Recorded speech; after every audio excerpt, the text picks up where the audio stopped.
Good morning. This is Robert Goodman here on Positive Strokes, Staying Clean. And today we're going to talk about prison to recovery. You know, the stigma that we put on people's mistakes causes people to live in their mistakes more into their recovery. I remember when I got out of jail and I went from active addiction to prison. And in prison, I was clean and sober. In prison, I was connected with Alcohol Anonymous, the AA program. And then all of a sudden, the program disappeared. But I had the big book. I had information about addiction. I had access to information to help me in my quest to stay clean and sober.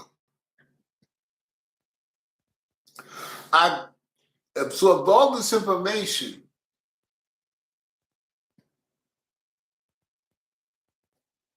but when I walked out the prison doors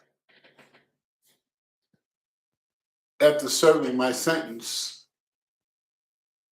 there was no net to save me.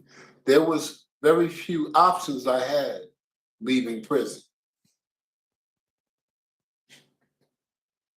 I researched what options I did have.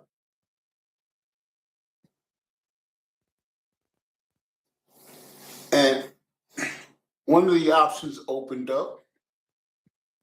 And when I got there, they said they never heard of me. When I showed the letter that they sent me, they said the best we can do is for you to sleep on the floor until a bed opens up.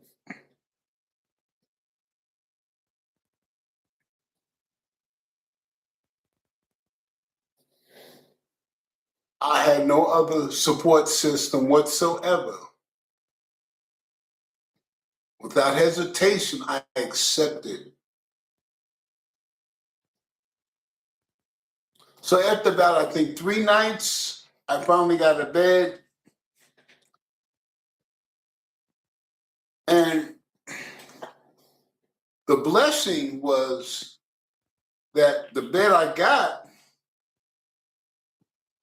was like the back room of bunk beds that were in the front. There was only one bed, mine. I had a little area. So I went from the floor to a spot where most people did not have in that program.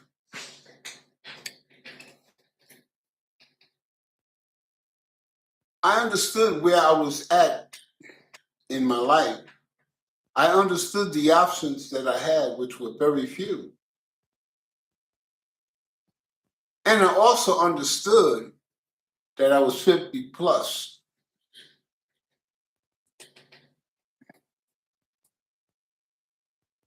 That I can't do what I do when I was young anymore. I can't bounce back like I did when I was in my 20s. I understood that I had to get it right.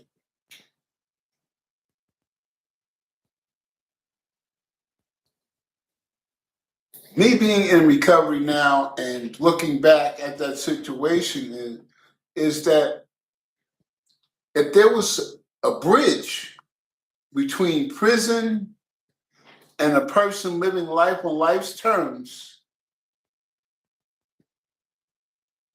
I think we will have better people. Less people falling back to victim to what they know and all they know to survive.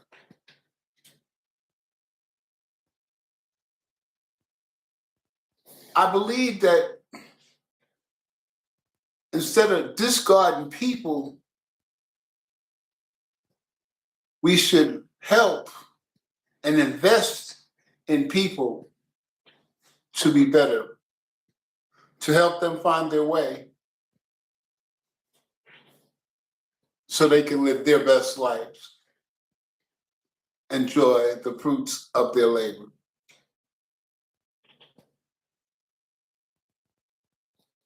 I understand now that the whole entire system and government is changing. The support we had, we don't have no more. The support we got new things coming in, old things going out, and we got to find a way what works for us and how we can stay clean and sober and live our best lives and take care of ourselves. We can't allow this turmoil that we're experiencing and staying grounded and rooted and living every day, taking care of ourselves, where the system is changing. So we have to learn to adapt to the system so it'll benefit us.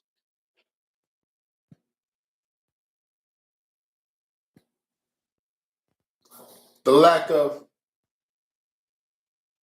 investing in people is slowly disappearing. But I understand that when I came from active addiction into recovery, people that did not know me extended compassion, hope, a new way of life, showing that you can have a life after active addiction.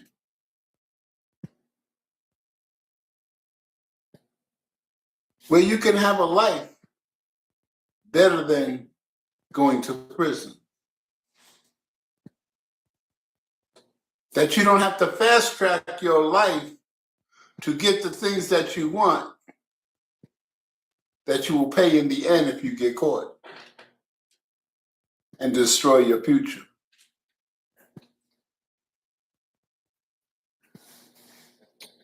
I remember I applied for a job and they did a background check on me. And I was told that, Mr. Goodman, you got to wait 2 more years before we can hire you. I said, why? He says, well, you got to be 5+ years without anything on your record. I said, I'm off parole. I have no probation.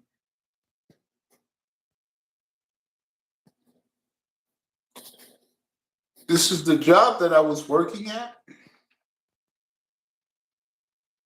And now I'm working at a temp place, but I want to get in with you to full time. I want to try it. I think I'll be a good fit. You can't do nothing about it. Because the system they set up is that to work for us, you got to have a spotless record for 5 years. No connection with courts whatsoever for 5 years.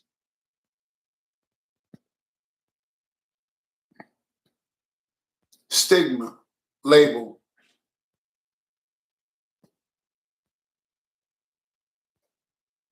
The sad thing is that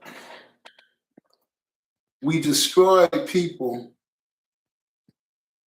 that are doing the right thing, that are moving forward with their life. We're stunting their growth, stopping them from succeeding. Why? Because they don't have enough time It's got to be 5 years or better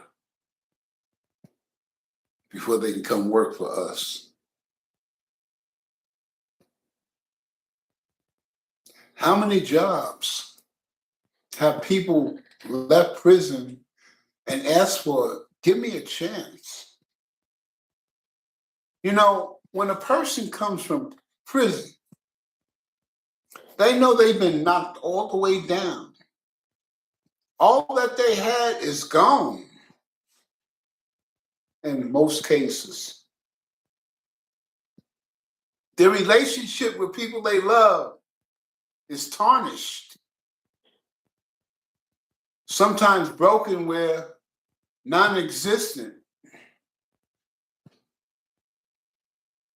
So the person coming out of prison doesn't have a connection with anyone.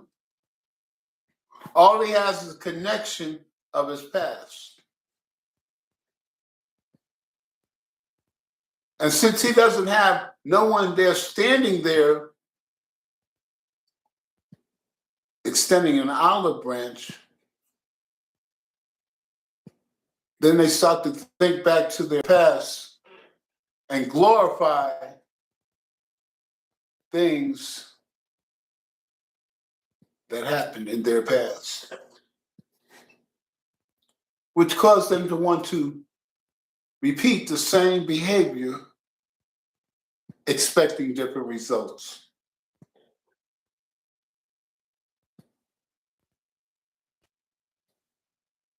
We label and we put the stigma on people, and we stunt their growth. We stunt what they can be, what they can achieve in life. We're knocking them down, looking down at them, saying, you can't make it. We don't invest in our people. But in recovery, they say, we will love you until you can love yourself.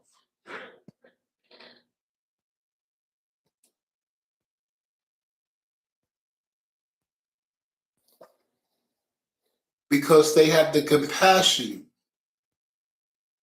because they've been there, they understand what a person is going through when they come into recovery. They know when they're being conned and manipulated, because we've done the same thing. We had to bump our heads until we learned a better way, a new way of life, and a new way of thinking and acting.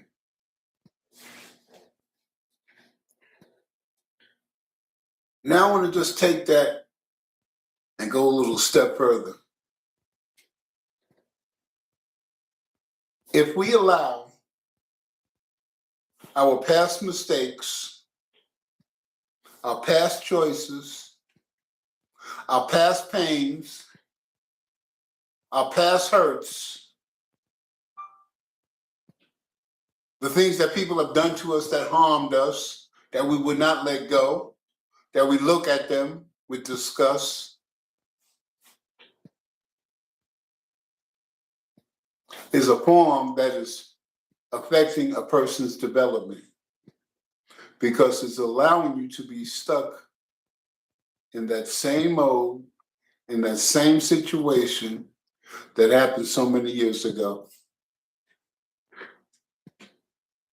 In recovery, we teach to let go of the past, to forgive those who have harmed us, and we have harmed ourselves by the choices we made. To forgive ourselves and others and give it to a power greater than us, who restored us to sanity, to see the program of recovery, to see the faults that we made, and to learn from them and to let it go.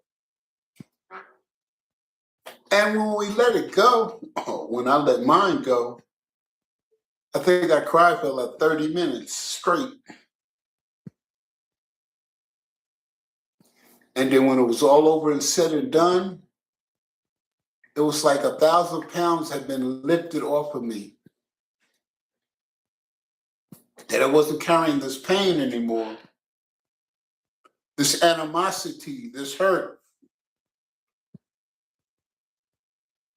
I realized that what I was carrying was toxic to me because it was destroying my present and was allowing me not to have a good future. I was slowly hurting myself by living in the pain of the past on the installment plan, which caused me to use more and more because I needed to medicate myself because the pain got greater. But once I let it go and gave it to a power greater than me, and I cried for that long period of time, and when the tears stopped falling and the tears and the heartache stopped feeling, then this weight was gone off of me. I felt good. I could laugh, I could smile, I could be truly happy about things that were happening around me. I started seeing the good and not the bad. I started to pay attention to myself better, take care of myself better, be proud of myself more, because I wasn't carrying that pain around anymore. And the interesting thing is that when I cleaned that wreckage of my past, when I moved forward and then look back at what was done to me,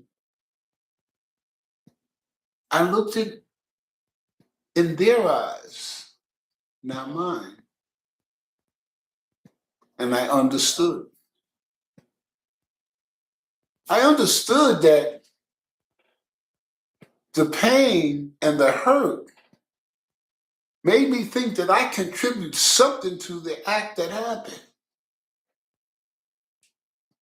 But when I cleaned the wreckage of my past and I let it go and forgave, I was able to look at that situation honestly and the way it was. And I realized that the hurt and the pain that I carried all these years, I just intensified the problem or what was done to me and made it worse and worse and worse.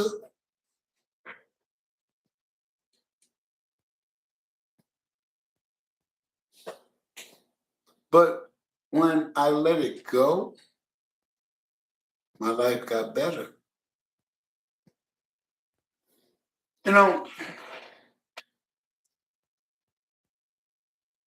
prison is not, shouldn't be for humans because you're treating a human being like an animal. You're keeping them in the cage. Then you have the politics of prison, the separation of races. Oh, but the system says now we're not doing that anymore. We don't want to do that. We're going to mix everybody up. We're going to change your behavior by mixing everybody up. But the politics is still there.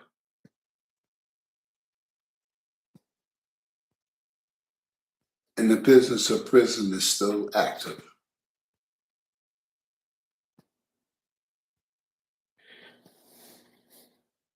Can we help people coming out of prisons? Sure.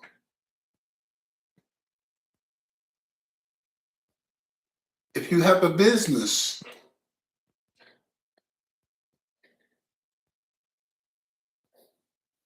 hire a person from prison. Let them know, I'm giving you a chance.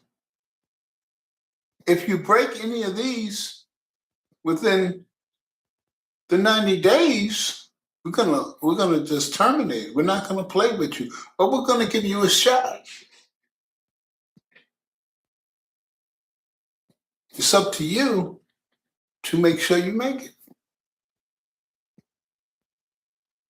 And when you give a person a chance when nobody else will, that's when loyalty steps in.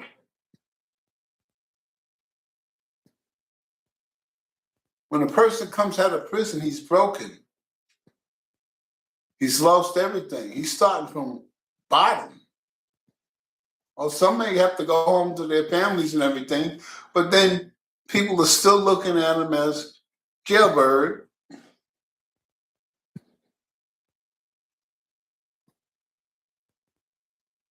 And when they go home to an environment where other people are making money and have jobs and doing things, the shame and the guilt sets in. And they feel out of place. They feel like they don't belong. They feel like their situation is getting their finger pointed at because they were unable to do what everybody else is doing.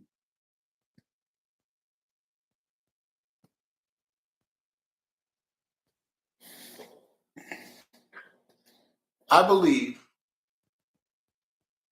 that if we do a sponsorship program from prison, someone to navigate with them through the ups and downs of getting on their feet, someone they can talk to and share their pain and what they're going through, someone that can say, it's okay, I know it's rough, but you got to prove them wrong.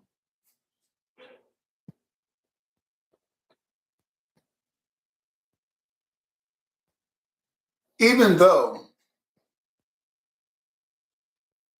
a person has time since he's been in prison, people still consider him a jailbird.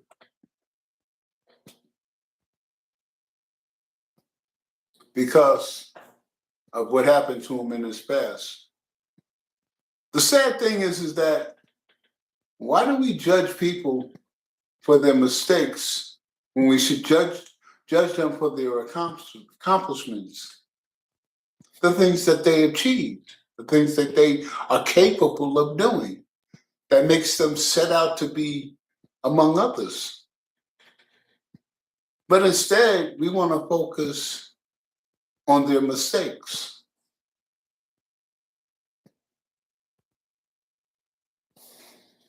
Robert's not the same person he was 5 years ago.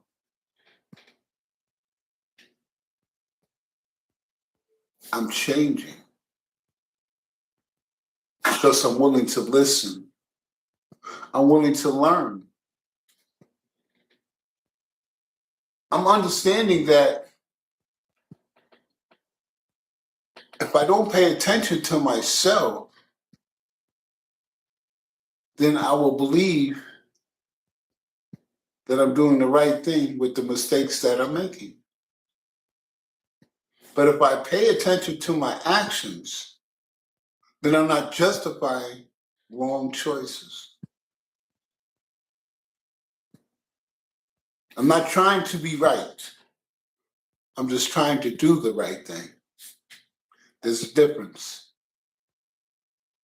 Some people have to prove their point beyond all reason and all doubt. I'm just trying to do right. Make good decisions. Make better choices. Learn from my mistakes and move on. which allows me to grow. But if I'm pointing the finger all the way around me and not pointing the finger at myself, then who's fooling who?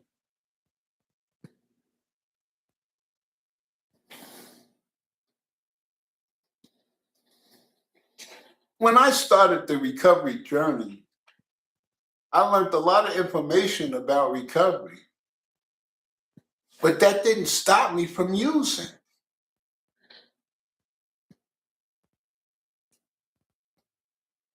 What stopped me from using was I don't know how, and I need to find out how. That's what stopped me. When I realized I don't know how to stop, I know no other life than the life that I have. And to try something new is scary because I don't know what to expect. And we as human beings, that's us. We live a certain way, we conduct our lives a certain way, we believe a certain thing, but when it's time to change our behavior and do something completely different, we get nervous about it. We don't know what to expect because it takes faith. And people have a lot of lack of faith today because of the circumstance and the situations in their lives.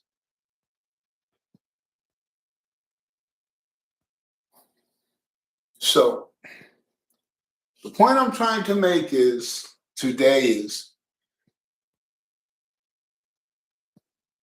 if you know someone that's coming out of prison, talk to them, help them find their way to live their best life. They need you. You ever been in a situation where a stranger helped you? Where people that you loved you could not get a hold of, or they wasn't there, or they couldn't for some reason, and a stranger without any hesitation out of their way to help you.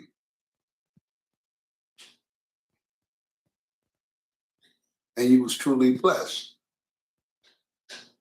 That person had compassion to help another human being. So let us have compassion to help another human being in their time of need. It doesn't have to be about money. A lot of times it just needs to be someone to connect with, someone to talk to, someone to talk you off the ledge when you're getting ready to jump into something that will destroy your life. What got me clean and sober was strangers.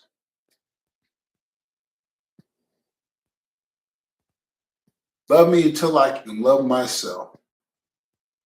Care for me. Strangers. Strangers. So, my name is Robert, and I am a recovering addict.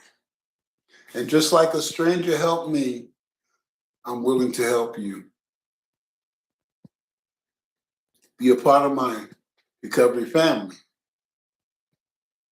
Join Positive Stroke Staying Clean. More about addiction, fun and motivation, all on YouTube. Living our best lives, living in recovery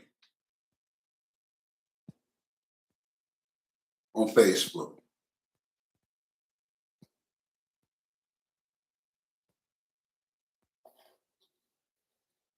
We in recovery that's on social media are extending an olive branch for those who want help, ask for help, and is ready for help. because the only way Robert got sober was Robert did the work on self. The only way Robert gets better is keep the focus on himself. The only way Robert learns is he knows he's an imperfect person. He makes mistakes. So he must listen and learn so he can make himself better. I hope I shared some things with you that'll make you think. I also hope that what I shared will cause you to have an olive branch to someone in need. Remember, together we can, by ourselves we cannot. You have a great and wonderful day.